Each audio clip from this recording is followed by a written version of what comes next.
Salut à tous, j'espère que vous allez bien, c'est la preview de la semaine 23 de la NBA Fantasy Salary Cap. La tuile pour Cade Cunningham qui est victime d'un pneumothorax. Il s'agit d'un affaissement du poumon. Le meneur est donc écarté des terrains pour un moment. Il sera réévalué dans 2 semaines. Cette blessure handicape évidemment la fin de saison des Pistons car il pourrait manquer le début des playoffs et surtout il ne pourra plus prétendre aux distinctions de fin de saison. Cade Cunningham a disputé 61 matchs de saison régulière, mais il faut un minimum de 65 matchs pour être éligible aux principaux trophées individuels.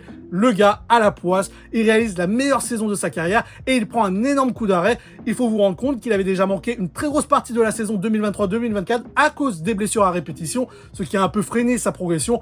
En tout cas, je lui souhaite un prompt rétablissement en espérant qu'il puisse revenir rapidement sur les parquets.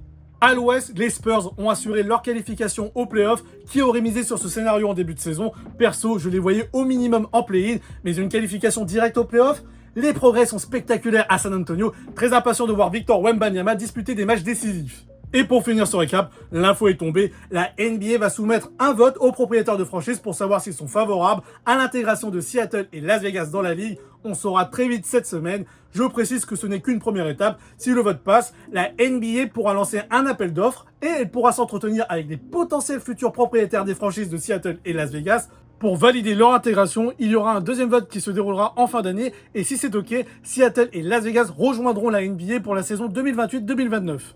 À titre perso, j'espère très sincèrement le retour des Supersonics. J'ai une affection particulière pour cette franchise. J'ai suivi la saison rookie de Kevin Durant et je rappelle que 2 grands joueurs français ont évolué au sein de cette équipe. Je parle évidemment de Michael Gelabal et Johan Petro. J'adore la mécanique de shoot de Michael Gelabal. Concernant Johan Petro, j'ai toujours en mémoire un reportage qui lui est dédié, diffusé dans l'émission Stade 2, montrant son quotidien de joueur NBA. Ce qui m'avait marqué, c'était sa dépression face à la météo de Seattle. Il faut savoir qu'il peut souvent dans cette ville, mais heureusement, il avait ses platines de DJ et il passait du temps à faire des mix chez lui quand la météo n'était pas au rendez-vous.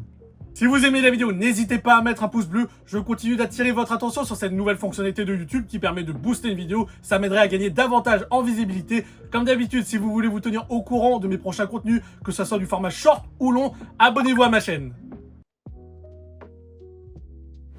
Voici les 5 joueurs que je mets en avant sur cette semaine 22. Luka Doncic continue de jouer un niveau exceptionnel sur ce mois de mars. Il a inscrit 285 points fantasy en 3 matchs. Je note sa grosse perf face au 8 où il a inscrit 60 paniers. Petite info, Luka Doncic a initialement écopé de sa 16e faute technique de la saison lors du match contre le Magic suite à une altercation avec Goga Bitadze qui aurait insulté sa famille, ce qui n'est pas super classe, sachant que le Slovène traverse une période difficile niveau personnel.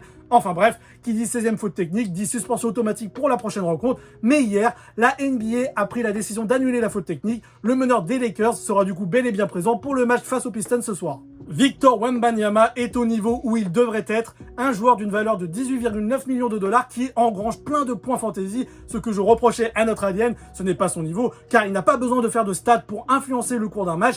Mais pour nous, managers de NBA Fantasy, un joueur qui coûte cher doit absolument faire des stats. Pour nous, c'est un impératif de ramener des points fantasy. À titre de comparaison, on ne se pose jamais la question avec Luka Doncic et Nikola Jokic, car on sait que ces gars-là vont nous régaler malgré leur prix exorbitant sur le marché. Shai Gilgeous-Alexander est à 131 matchs d'affilée à plus de 20 points. Le gars est inarrêtable. Je le redis, je pense qu'on tient déjà notre MVP de la saison régulière. Cooper Flagg va largement mieux depuis son retour de blessure au pied. Il a enregistré 153 points fantasy sur cette semaine écoulée. Il n'est pas passé loin du triple-double lors de son match face aux Clippers. Josh Giddey semble être sorti de la spirale des blessures. Il faut savoir que sur ses 10 dernières rencontres, il a réalisé 5 triple-doubles, ce qui n'est pas rien.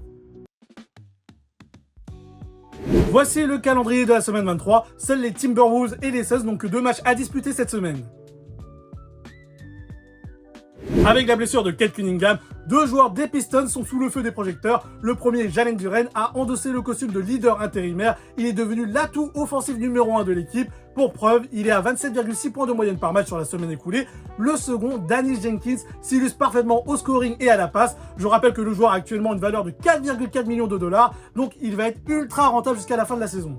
Maxime Reynaud, c'est très fort en ce moment. Notre Frenchie a atteint 2 fois d'affilée la barre des 30 points la semaine écoulée, une performance rare pour un rookie et à titre d'info, il a enregistré un total de 133 points fantasy sur ses 3 derniers matchs, ce qui est très haut.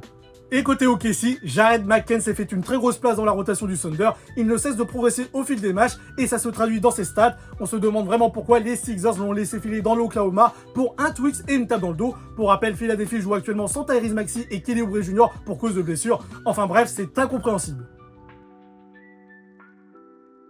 Je ne vais pas revenir sur Cade Cunningham, j'ai déjà tout dit au début de la vidéo. Jalen Johnson m'inquiète car il n'a pas pu jouer le dernier match à cause d'une blessure à l'épaule gauche. Ce qui me fait peur, c'est qu'il a un passif avec cette même épaule. Pour rappel, il a prématurément mis fin à sa saison l'année dernière à cause de ça. Si je suis Quinn Snyder, j'aurais tout intérêt à le faire reposer un peu plus maintenant. Et pour finir, Norman Powell a perdu sa place dans le 5 de départ du 8. C'est en partie dû à ses problèmes au mollet. Il a déjà loupé pas mal de rencontres sur ces dernières semaines. Il est clairement un mauvais plan en ce moment. Ça sera tout pour aujourd'hui, je vous dis à très vite pour une nouvelle vidéo. Ciao!